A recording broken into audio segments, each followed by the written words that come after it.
Selamat pagi pemirsa. Hasil survei dari Badan Pusat Statistik atau BPS menunjukkan indeks pembangunan manusia atau IPM Indonesia di tahun 2024 mencapai 75,02%. Dari data itu dapat dilihat bahwa masyarakat Indonesia yang sudah masuk kategori dewasa rata-rata hanya mengenyam pendidikan formal selama 8,85 tahun atau setara dengan kelas 2 SMP. Masalah itu terjadi bermula dari masih lebarnya kesenjangan pendidikan di berbagai wilayah, kualitas guru yang tidak merata hingga sarana dan prasarana yang belum maksimal. Pemirsa, inilah editorial Media Indonesia di hari ini Jumat 2 Mei 2025 dengan tema Membangkitkan Pendidikan bersama saya Leonard Samosir. Dan Anda semua para pemirsa juga bisa ikut menyatakan pendapat Anda nanti dengan menelepon nomor telepon 021 583 99 100. Dan pemirsa, pagi ini telah hadir bersama saya anggota Dewan Redaksi Media Group, Gaudensius Suardi. Bang Gauden, selamat pagi. Selamat pagi, Leo. Sehat-sehat, Bang? Sehat dan harus bangkit. Sehat dan harus bangkit. Selamat Hari Pendidikan Nasional dulu ya, hari ini 2 Mei. Dan kalau kita melihat yang tadi disampaikan di bagian awal dari editorial ini, Bang Gaudens, itu menjadi tantangan besar bangsa kita. Bagaimana kemudian editorial secara persis menyerukan membangkitkan pendidikan ini, Bang Gaudens? Ya, ada dua persoalan penting yang kini dihadapi oleh dunia pendidikan. Yang pertama itu terkait dengan mutu kualitas, yang kedua itu integritas. Dalam berbagai survei yang terkait dengan kualitas, ditemukan bahwa kualitas pendidikan di Indonesia itu masih di bawah negara-negara sekitar Indonesia, terutama di ASEAN ya. Ada 3 hal yang disoroti. Yang pertama itu yang terkait dengan matematika, yang kedua itu sains, dan yang ketiga itu literasi membaca. Itu kekurangan dari pendidikan di Indonesia. Kalau kita lihat dari sisi integritas, seperti hasil survei integritas yang dilakukan oleh KPK, ternyata dunia pendidikan kita itu benih-benih menjadi benih korupsi, karena di sana itu ya dosennya ya mahasiswanya, dosennya terima gratifikasi, mahasiswanya nyontek. Itu persoalan yang diatasi. Dan pemerintah saat ini sudah mulai membenahi, terutama terkait dengan sarana dan prasarana. Yang dibenahi oleh pemerintah itu misalnya, pemerintah saat ini sedang membangun sekolah unggul Garuda. Sekolah rakyat juga dibangun. Itu pembangunannya. Tetapi sejak lama, sejak dari 2009, Indonesia mengucurkan dana 20% dari APBN itu untuk APBN. Tetapi dari 20% itu 86% sampai 90% itu bukan digunakan untuk pendidikan, tetapi untuk membayar gaji-gaji guru. Ini ironi ya, mestinya dibangun. Ayo bangkit gitu ya. Itu dia pertanyaannya, Bang. Apakah memang belum bangkit karena belum begitu mengerti apa yang harus dibangkitkan, atau memang ada, jangan-jangan ada orang-orang yang memang menikmati ketika banyak orang Indonesia yang belum terdidik supaya kemudian bisa mudah diarahkan untuk ini dan itu. Kita akan bahas itu, Bang Gaudens, dan pemirsa, inilah editorial Media Indonesia untuk hari ini Jumat 2 Mei 2025, Membangkitkan Pendidikan.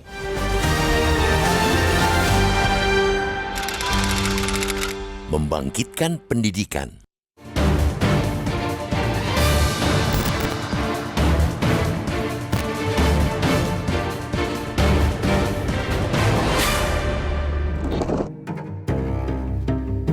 Bukan perkara sulit untuk menebak bagaimana bentuk wajah bangsa ini dalam 10 tahun, bahkan hingga 20 tahun ke depan saat bangsa ini merayakan 1 abad kelahirannya pada 2045 kelak. Apakah masih menjadi bangsa yang inferior atau sudah bisa bertransformasi diri menjadi bangsa superior yang bisa berdiri tegak sejajar dengan negara maju lainnya? Membaca hasil survei Badan Pusat Statistik atau BPS, Indeks Pembangunan Manusia atau IPM Indonesia pada 2024 mencapai 75,02, meningkat 0,63 poin atau 0,85% jika dibandingkan dengan tahun sebelumnya yang sebesar 74,39. Dalam kurun waktu 2020-2024, IPM Indonesia rata-rata meningkat sebesar 0,75% per tahun. Seluruh dimensi pembentuk IPM meningkat, terutama standar hidup layak dan pengetahuan. pada dimensi pengetahuan, harapan lama sekolah atau HLS penduduk umur 7 tahun pada 2024 meningkat 0,06 tahun jika dibandingkan dengan tahun sebelumnya dari 13,15 tahun menjadi 13,21 tahun. Sementara itu, rata-rata lama sekolah atau RLS penduduk umur 25 tahun ke atas meningkat 0,08 tahun dari 8,77 tahun menjadi 8,85 tahun pada tahun 2024. Dari data tersebut dapat dilihat masyarakat Indonesia yang sudah masuk kategori dewasa rata-rata hanya mengenyam pendidikan formal selama 8,85 tahun atau setara dengan kelas 2 SMP, sekolah menengah pertama. Masyarakat yang tinggal di perkotaan tentu akan sulit mempercayainya. Ternyata masih banyak anak Indonesia yang hanya mengenyam pendidikan paling tinggi hingga kelas 2 SMP. Namun itu fakta yang ditemukan BPS. Masalah itu terjadi bermula dari masih lebarnya kesenjangan pendidikan di berbagai wilayah, kualitas guru yang tidak merata, hingga sarana dan prasarana yang belum maksimal. Hasil survei BPS itu jelas bikin hati terasa miris. Pasalnya, survei itu dilakukan saat Indonesia telah berusia 79 tahun, usia yang sudah bukan belia lagi. Fakta itu masih jauh dari harapan para pendiri bangsa ini, yakni mencerdaskan kehidupan bangsa sebagaimana tertuang tegas dalam pembukaan Undang-Undang Dasar 1945. Jika itu tolak ukurnya, jelas negeri ini masih harus berlari jauh dan bekerja ekstra keras. Apalagi jika ingin menjadikan bangsa ini meraih cita-cita Indonesia Emas pada 2045 kelak, maka seabrek pekerjaan di bidang pendidikan harus segera dikebut pemerintah. Jika membaca hasil terakhir penilaian siswa internasional atau Program for International Student Assessment atau PISA 2022, kita mesti segera bangkit bersama. Penilaian yang digelar Organization for Economic Cooperation and Development atau OECD tiap 3 tahun sekali itu menempatkan Indonesia di peringkat 69 dari 80 negara yang dinilai. Dengan mata pelajaran matematika, sains, dan literasi siswa yang diukur sebagai parameter, Indonesia berada di posisi 12 terbawah. Sementara itu, negara tetangga yang letak geografinya hanya selemparan batu dari Indonesia, yakni Singapura, berada di peringkat pertama, diikuti Tiongkok, Taiwan, Jepang, dan Korea Selatan. Dari hasil penilaian 2022 itu, skor kemampuan membaca, matematika, dan sains mengalami penurunan. Hasil itu memperpanjang tren penurunan skor dari penilaian sebelumnya pada 2018. OECD juga menemukan 43,21% siswa Indonesia berada di skala sosioekonomi terbawah. Secara global, proporsi siswa Indonesia di skala itu merupakan yang terbesar keempat setelah Kamboja, Maroko, dan Guatemala. Semua data itu jelas tak nyaman di hati, apalagi di hari ini, tepat 2 Mei 2025. Negara ini memperingati Hari Pendidikan Nasional. Data-data itu dapat dicermin untuk menakar kesungguhan bangsa ini menuju cita-cita kemerdekaan, yakni mencerdaskan bangsa. Sebelum orang lain yang menilai, cermin bisa dijadikan alat kita untuk mematut diri. Apalagi bangsa ini sudah punya target, bukan lagi mimpi menjadikan Indonesia emas pada 2045 nanti. Namun kita mahfum, menjadi emas atau tetap sebagai loyang di masa depan amat bergantung pada keputusan dan tindakan hari ini. Kita benar-benar bisa menjadi emas asal semua elemen bergerak bersama, bangkit bersama, bergotong royong bersama. Negeri ini tidak sedang melawan kemustahilan, karena pada hakikatnya kita punya modal sosial yang bisa digerakkan.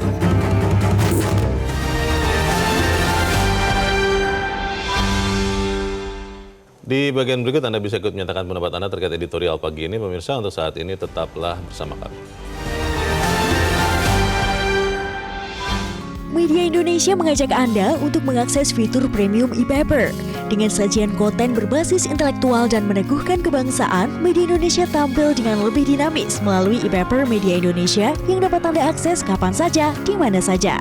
Caranya mudah, download aplikasi Media Indonesia di Android atau ketik link epaper.mediaindonesia.com atau bisa scan QR Code pada layar kaca Anda. Klik tab e-paper di bagian samping layar tablet Anda, daftarkan data diri, serta pilih paket berlangganan e-paper Media Indonesia sesuai dengan kebutuhan Anda. Nikmati juga bonus spesial tambahan 4 halaman rubrik fokus setiap hari. Semua bisa Anda dapatkan hanya di e-paper Media Indonesia. Untuk informasi lebih lanjut, hubungi customer service di nomor 0811 1201 2018 atau kunjungi media sosial @mediaindonesia. Media Indonesia, referensi bangsa. Terima kasih Anda masih bersama kami pemirsa, dan sekarang kita akan mendengarkan dulu Bang Gaudens pendapat dari pemirsa Metro TV. Kita sudah terhubung dengan pemirsa Metro TV di Magelang, Jawa Tengah, ada Pak Amrozi. Pak Amrozi, selamat pagi. Selamat pagi Bang Leo, selamat pagi Metro TV. Selamat pagi Pak Amrozi. Selamat Hari Pendidikan Nasional. Selamat Hari Pendidikan. Bagaimana Pak usulan konkret dari Pak Amrozi supaya nilai-nilai kita membaik? Yang paling penting kalau saya pikir sih integritas kita, khususnya orang-orang yang berkecimpung di dunia pendidikan itu menjadi jauh lebih baik. Silakan Pak Amrozi. Oke, ada dua hal Bang. Pertama, TAP MPR nomor 2 tahun 1978 belum dicabut. Itu tentang pedoman penghayatan dan pengamalan Pancasila. Eka Prastya Pancakata, di dalamnya terdapat 36 butir-butir Pancasila. Ketika dulu tahun 76 saya SD, SMP, SMA, sampai saya kuliah, terus didedeli ditempa P4 Pancasila. Sampai saya masuk perguruan tinggi, peloncoan orientasi itu di samping gojlogan juga ada penataran P4 pola 20 jam. Setelah saya lulus sarjana, mau masuk pegawai BUMN, mau diangkat, ditempa lagi penataran P4 pola 45 jam. Terus didedeli pendidikan nasionalisme, cinta bangsa, cinta tanah air. Itu yang pertama, harus dikembalikan itu. Pancasila dasar negara jangan diabaikan. Kembalikan pelajaran itu dari SD sampai perguruan tinggi. Yang kedua, Bang, ketika tahun 78 Menteri PDANK-nya Pak Daud Yusuf mengubah tahun ajaran dari Januari ke Juli. Itu dengan alasan katanya kalau S1 Indonesia mau meneruskan S2 di Eropa, khususnya di Amerika, di sana tahun ajarannya Juli. Nah, sekarang kembalikan tahun ajaran itu ke Januari lagi. Alasan saya apa? Kalau tahun ajaran kembali ke Januari, lebih efektif, lebih efisien, tidak banyak waktu terbuang. Terus, kalau menulis tahun ajaran tidak membingungkan. Orang ditanya, Anda alumni tahun berapa? Mesti mikir, soalnya ada garis miring. Lulusan tahun ini garis miring. Berapa ya? Kalau saya SD, Anda lulusan tahun 75, titik, jelas. Kembalikan ini. Ya. Pak Amrozi, saya boleh bertanya ya. Yang pertama Pak, Anda selalu mengusung ide untuk kembalikan lagi penataran P4, pendidikan moral Pancasila, itu sangat baik. Tapi pertanyaan saya begini Pak, sekian banyak koruptor yang sudah terbukti dan dihukum di Indonesia, kalau ditelusuri riwayat pendidikannya, saya yakin mereka juga mengikuti P4 itu Pak selama sekian jenjang pendidikan. Bagaimana kita bisa yakin Pak Amrozi bahwa P4 akan bisa menekan korupsi? Itu dulu deh Pak, bagaimana Pak? Singkat saja. Begini, setelah Pak Harto lengser tahun 98, P4 dibuang, P4 diinjak-injak. Itu TAP MPR nomor 2 tahun 78 tidak dipakai lagi. Sehingga orang lupa, sudah tidak ada Pancasila. Kalau toh TAP MPR nomor 2 tahun 78 digalakkan lagi, orang akan punya budaya malu. Kembali ingat lagi ya. Zaman dulu orang dikatakan, Anda tidak berpancasila, masang bendera saja, tiangnya tidak dicat, Anda tidak Pancasila. Itu malu sekali, ada budaya malu Bang. Soal nasionalisme ya. Baik, terima kasih Pak Amrozi untuk usulan Anda yang konkret dari Magelang, Jawa Tengah. Selamat pagi Pak Amrozi. Apakah usulan Pak Amrozi itu memang bisa efektif untuk membangkitkan bangsa Indonesia ini, Bang Gaudens? P4 dihidupkan lagi, Pancasila digemakan lagi. Ya, membumikan Pancasila tentu kita semua sepakat ya, tetapi bagaimana cara membumikannya, apakah dengan metode Orde Baru indoktrinasi atau perlu ditemukan cara-cara baru. Nah, cara-cara baru itu mestinya dilahirkan dari dunia pendidikan. Problem sekarang ini bagaimana supaya Indonesia bangkit, pendidikan itu bisa bangkit. Tentu kita bisa kembali kepada pemikiran dasar Bapak Pendidikan Indonesia Ki Hajar Dewantara. Ki Hajar Dewantara itu mengatakan pusat pendidikan itu ada 3. Yang pertama itu sekolah, kedua itu keluarga, dan ketiga itu masyarakat. Yang selalu didorong atau dipikirkan orang itu pada sekolahnya. Dilupakanlah apa yang terjadi dalam keluarga dan masyarakat. Ambil contoh misalnya terkait dengan integritas. Integritas yang rendah sekali berdasarkan survei KPK di dunia pendidikan itu, tentu problem utamanya itu di masyarakat. Yeah. Di dalam keluarga bisa saja dididik dengan benar anak-anak itu. Kemudian sekolah bisa saja benar, tetapi begitu menemukan realitas di tengah masyarakat, kalau di sekolah misalnya diajarkan jangan curang, jangan korupsi, tetapi di tengah masyarakat mereka melihat realitasnya pejabat itu semuanya itu lulusan S1 sampai profesor, korupsi kok. Ini kan persoalan pembelajaran. Iya. Karena itu ada para ahli itu selalu mengajarkan sekolah itu pengajaran, pendidikan itu adanya di dalam keluarga dan masyarakat. Jangan kita selalu berharap sekolah itu mendidik gitu. Tetapi tugas mendidik itu mestinya di keluarga. Bang, terkait dengan komitmen negara, ketika APBN 20%-nya adalah untuk pendidikan, walaupun memang itu masih proporsinya masih belum begitu banyak untuk meningkatkan kualitas pendidikan, apakah kemudian kalau kita evaluasi ternyata tidak begitu efektif, kita harus cari cara yang lain dan kemudian anggaran ini pun kita harus ubah supaya kemudian pendidikan kita ini bangkit. Kita akan bahas di bagian berikut. Bang Gaudens dan pemirsa tetaplah bersama kami. Editorial Media Indonesia segera kembali. Terima kasih Anda masih bersama kami. Kita di bagian akhir diskusi kita pagi ini. Bang Gaudens, apa usulan konkret Bang yang bisa kita sampaikan kepada pemerintah supaya kemudian 2 Mei 2025 ini memberikan sesuatu yang berarti untuk pendidikan? Ya, pemerintah harus berani untuk melakukan evaluasi.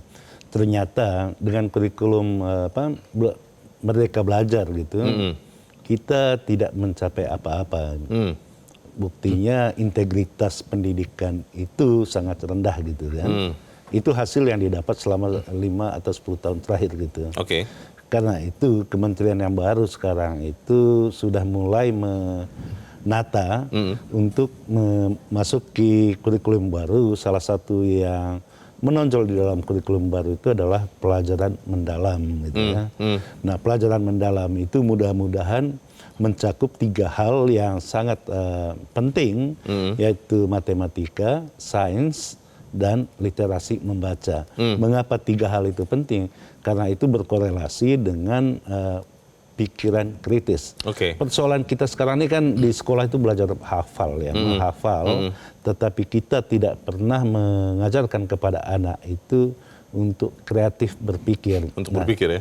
Kreatif berpikir itu yang susah. Jadi gunakanlah otak itu untuk berpikir, bukan untuk menghafal itu. Itu intinya. Sekarang ada kementeriannya sudah dibagi 2 nih Bang. Kementerian Pendidikan Dasar Menengah, Kementerian Pendidikan Tinggi, tambah budaya lah kalau kita mau masukkan. Bagaimana bisa yang tadinya satu komando Bang untuk mengangkat pendidikan, bagaimana mereka bisa membawa itu bersama-sama Bang? Ya, satu komando juga hasilnya seperti yang kita rasakan sekarang kan.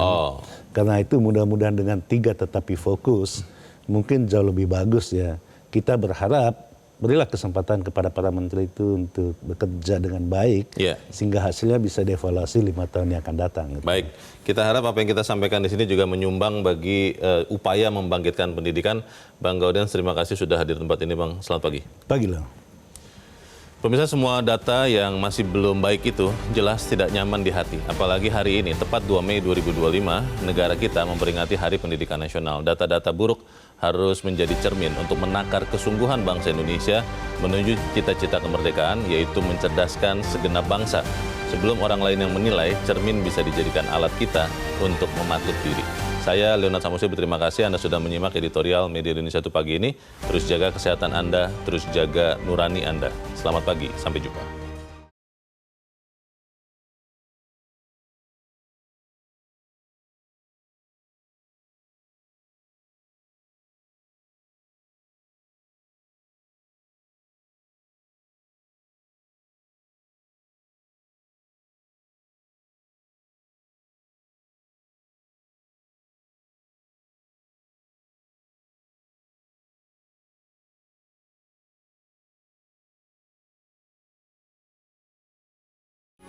Metro TV. Jelajahi cara baru mendapatkan informasi. Download Metro TV Extend sekarang.